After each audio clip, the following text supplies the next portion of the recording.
আমি electric engineer. আমি electric মিস্ত্রি। আমার ইলেকট্রিকের উপর ট্রিপলি করা আছে। আমার আব্বা ছোটবেলায় রিমোটওয়ালা গাড়ি এনে দিত। সেই গাড়ি ভাঙিয়ে চুরে ভিতর থেকে মোটরটা বাই করে সেই মোটরের মধ্যে আবার ব্যাটারি আর পাখা লাগায় মোটরটা চালাতাম। এইভাবে করে আস্তে আস্তে করে আমি এখন ইলেকট্রিক মিস্ত্রি। তবে আমার নিজের বাসার লোকজন, নিজের আত্মীয় স্বজন, আশেপাশের পাড়ার প্রতিবেশী সবাই আমাকে মনে করে ইলেকট্রিকের মিস্ত্রি। ইলেকট্রিকের সব কাজই আমি করি।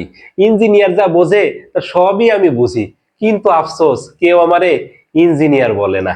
একবার আমাদের বাসা পাল্টানোর সময় আমার আব্বা আমাকে বলেছিল ঘরের ফ্যানগুলো আর লাইটগুলো লাগিয়ে দিতে। আমি বলেছিলাম পারবো না। আমার আব্বা আমাকে বলে, তোকে খামাখা লাখ লাখ টাকা খরচ করে ইলেকট্রিক্যাল ইঞ্জিনিয়ার বানিয়েছি। আর আমি তো আমার নিজের বাসার একটা সুইচ ঠিক করে নিজের বাসার লোকের কাছেই 500 টাকা মজুরি চাই ফেলাই। আমি ম্যাটেরিয়ালের এস্টিমেট দেওয়ার সময় ইলেকট্রিক্যাল ড্রয়িং অনুযায়ী একেবারে অ্যাকুরেট এস্টিমেট দেই। আর আমার কাছে এস্টিমেট চাইলে আমি একটু বাড়াই দেই, কারণ যত মাল বেশি কাজে লাগাতে পারবো তত আমার বিল বাড়াতে পারবো।